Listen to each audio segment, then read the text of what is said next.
Hi everybody, this is Dan Talk Sense, and today I'm going to do a fragrance review of a classic from the year 1995. It's called Givenchy Xeyrus Rouge. So if you want to know more about this fragrance, please stay tuned.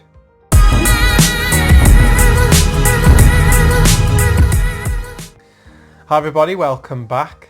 First of all, I just want to thank Barry from the channel Centralised because he sent me this decant of Xeyrus Rouge.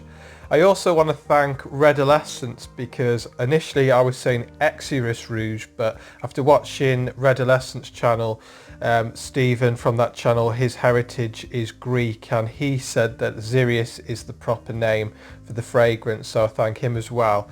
I will go into a bit more detail about the name and about the fragrance further on in the video. What I want to do, the structure of my videos now is, I do a first impressions of the fragrance in the house. I then go on a 2-hour cycle ride, maybe more, and I feed back to the viewer what I think about the fragrance in terms of its performance and how I think the notes are developing. And then what I'll do is at the end of the video, I will do a conclusion on whether I think this is still worth purchasing. The only thing I know about this fragrance is that it's released in 1995, and that was the same year as some notable fragrances such as Le Male. So it was up against some big hitters, so I'm quite interested to know how they went with this fragrance. So first of all, my first impressions of this fragrance. So what I usually do is spray on pulse points on the arm, so you got the inside of the elbow and on the wrist, and I might spray behind the ears as well. Then I'm going to go on my cycle and let you know how it's developing. So first of all, I will just spray.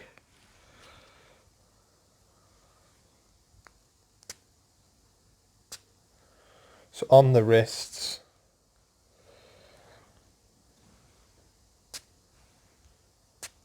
then the elbow joints, and just I'll do one behind each ear.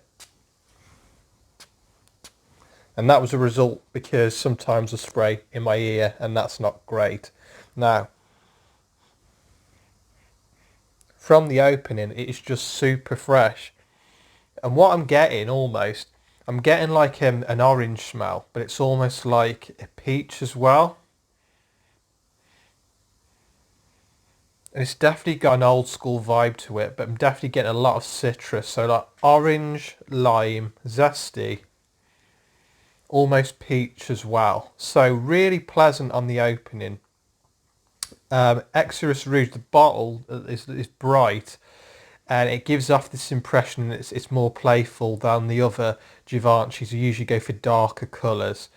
So it'd be interesting to see how this develops, because so far it's sort of like what you would see on a sport version of a bottle, something that's brighter and more playful and more for social events. So I'll see how it gets on. I'm going to head out into the Shropshire countryside. If you watch some of my other videos, you'll see that I've included images and videos of different parts of Shropshire. So I'll do the same today, and I'll let you know how it develops. So if you want to know more about this Givenchy fragrance, please stay tuned.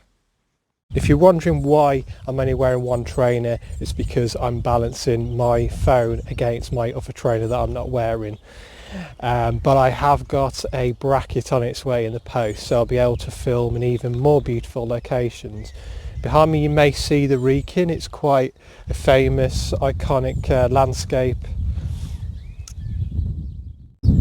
Hi everybody, I've been in the countryside now for a couple of hours. My bike is just behind the camera. It's quite a nice climate actually. It's about 16 degrees. Recently in the UK it's been in the mid-20s, closer to 30. It's been humid, and that wasn't really a fair climate to test these fragrances. Now what I'm getting from this fragrance is a nice floral clean vibe, a lot more playful than the other Givenchy fragrances that came out around the same time.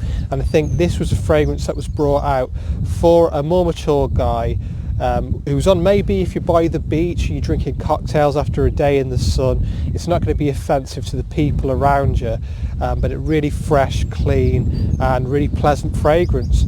Now, if you like me and you like beastly fragrances that project quite wide around you, I don't think this is going to be the fragrance for you. It's close to the skin, however beautiful scent. When I get home I'll make a conclusion, tell you whether I think that you should buy it. it's definitely got that 90s feel to it. It's quite good, and it's got me a bit joyful, I'd say. So I'll speak to you in a couple of seconds on footage, but it'll be a couple of hours from now in real life. In this one we have sandalwood and cedarwood in the base, cedar leaf, red pepper and geranium in the heart, and kumquat, cactus and tarragon in the top. Back in the house now. I've been wearing the fragrance for about 4 to 5 hours, and I've got to say it is really close to the skin. Now, 1995 was a massive year for fragrances. We had La Mel and we had Acqua di Gio, and we even had Lynx Africa. I've just seen that on there. So it was a massive year. So to bring out a fragrance in that year, you needed to stand out. And for me, this is no way this would have stood out from the crowd in 1995. There would have been the big hitters, La Mel and Acqua di Gio, which are big and bolshy. And I'm the type of person that likes to wear those fragrances that everybody can smell, they project and they perform all day.